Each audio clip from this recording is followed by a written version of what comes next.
Pour toutes les entreprises, d'abord une réforme du Code du travail et la réécriture complète de ce code que plus personne ne comprend et qu'on a un mal de chien à appliquer en tout cas. Non, il vient d'être complété, il vient d'être épaissi et il vient d'être complexifié dans des proportions incroyables pour, à mon avis, très peu d'efficacité. Si vous parlez de la loi El Khomri en tout cas, contre laquelle j'aurais voté si jamais le Parlement avait pu le faire, mais comme vous le savez, nous n'avons pas eu cette liberté. La deuxième, c'est très certainement d'engager, comme je viens de le dire au micro, les écoles qui forment les cadres des entreprises françaises à davantage d'attention aux personnes dans le quotidien des relations de travail et dans l'environnement de travail. Il me semble que si on peut parler effectivement d'une perte de vitesse de la valeur travail en France, c'est sans doute pas simplement à cause de la réduction de la durée du travail, mais aussi parce que dans beaucoup d'organisations, on ne fait plus attention à la manière dont les gens travaillent les uns avec les autres, même à leur lieu de travail ou à leurs attentes dans leur milieu professionnel. Et on ne le fait pas parce que les managers ne sont pas complètement formés à ça ou pas attentifs à cela. Et il y a une attente maintenant de la part des équipes à l'égard de leur chef de procurer des conditions, un environnement de travail qui soit plus humain et plus intéressant.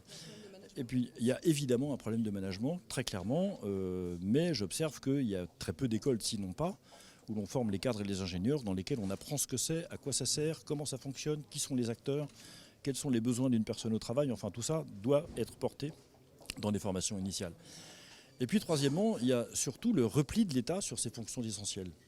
Un État qui entre dans la vie des entreprises à peu près par tous les biais, en particulier sous la forme de la réglementation, n'est pas un État efficace. Je prends pour exemple un exemple tiré de l'agriculture, ce sont des entreprises économiques, les agriculteurs. Un litre de lait produit en Allemagne coûte 20 centimes d'euros. Un litre de lait produit en France coûte 40 centimes d'euros. Les 20 centimes de différence s'expliquent uniquement par la différence des normes qui s'appliquent de l'autre côté du Rhin et de ce côté-ci. Il y a beaucoup d'exemples d'une normativité excessive dans la vie des entreprises qui les empêche, encore une fois, de déployer leur activité, qui leur demande de remplir des dossiers ou de respecter des choses qui n'ont rien à voir avec leur cœur de métier et qui ne permettent pas qu'ils vendent leurs produits ou leurs services dans des conditions optimales.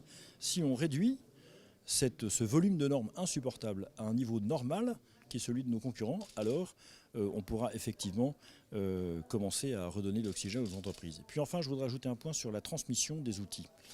Je trouve anormal que lorsque, dans le cadre d'une succession, on transmet son entreprise à ses héritiers, les héritiers qui maintiennent l'outil en place et qui n'en profitent pas, entre guillemets, pour liquider une partie des actifs, que ceux qui veulent maintenir l'outil payent des droits de succession sur cet outil. Il y a quelque chose là qui empêche, là encore, la transmission normale et le maintien d'activité des entreprises.